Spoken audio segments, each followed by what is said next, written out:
Hello, my name is Kenya Wallach, and I'm here to talk to you about how to create a pivot table within a Google spreadsheet.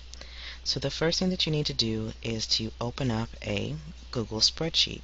Now you can either open up an existing Google spreadsheet that you have or create a new Google spreadsheet from an existing Excel spreadsheet. So what I'm going to do is to open up a new Google spreadsheet, and I'm going to import in data from Excel. Select a file from your computer, and I have sample data here. I'm going to replace the existing spreadsheet.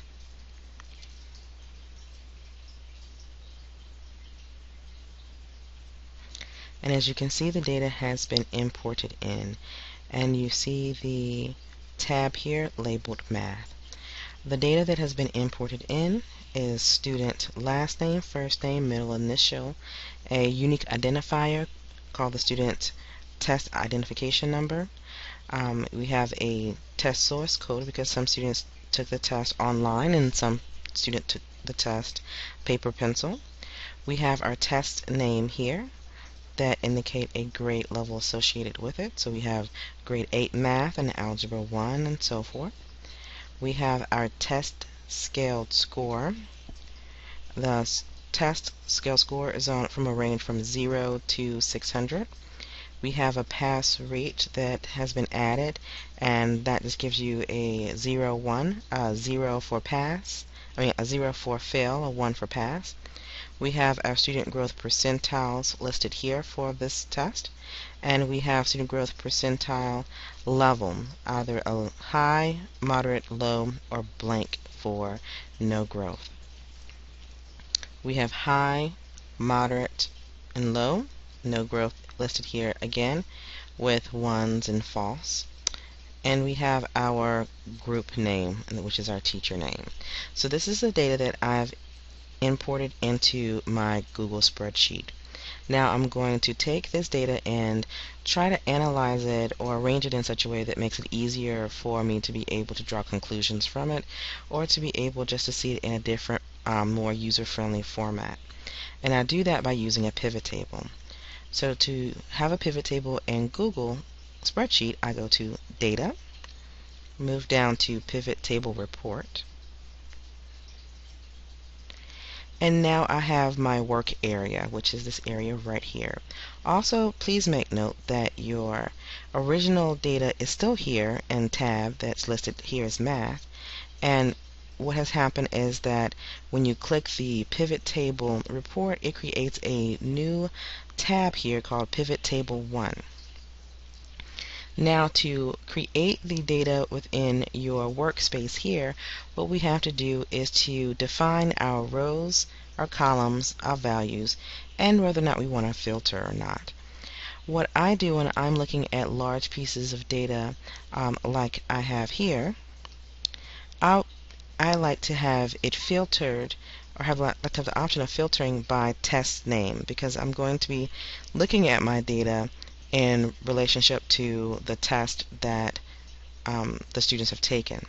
So I typically add a filter on the data ahead of time that indicates the test, that will indicate my test. So I know that that's something I'm going to be doing ahead of time. The next thing that I do is that I identify what my rows are going to be. For this particular data, I want to make sure that I have a table that includes teacher information. So my rows will be listed by teacher. So I have my teachers are in column A. So all of this data that's going to be in the rows is going to be relevant only to that teacher 1 or 2 or 3 or 4 and so forth. The next thing that I want to do is I can either fill this space in here, the additional space relative to the teacher, either by the value or by the column. What I want to do is I want to add value. And the reason why I want to do the value is because I want to add in the high, moderate, and low growth. So first I'm going to do the high, and notice it automatically displays your high for each individual teacher as a sum. You either going to use sum or you're going to use count. Sum simply adds up all the numbers together. Count actually counts the numbers. Whereas count A, you use that if you're dealing with text. So if I want to count the number of names in a particular grouping, I would use count A.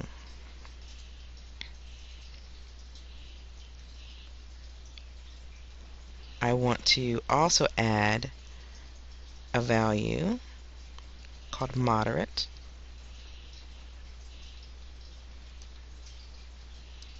And just for consistency in terms of naming convention, I'm going to change it all to count.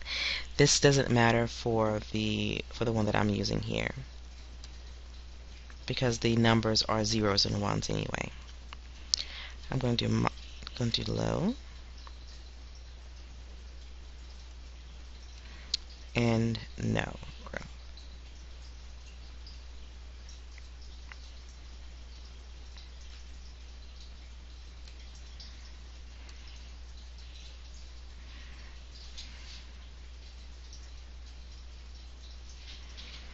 And so this way I can see the number of students that teacher 1 had in the high, in the moderate, in the low, and in the no growth, with the understanding that the number of students that's in the no growth area, that number of students will end up actually changing depending on whether or not they pass advanced or not, because the students who pass advanced in the no growth area actually get added to the high growth area.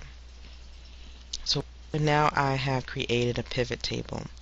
Now you can create a multitude of pivot tables with this one pivot table, because I've added a filter. So with this I can clear the filter and now simply look at the students who are in 6th grade math, to the 6th grade math assessment. So I have 3 teachers who assess students on the 6th grade math, and I can see the number of high, moderate, low, and no growth. I can take that away and look at my 8th grade teachers.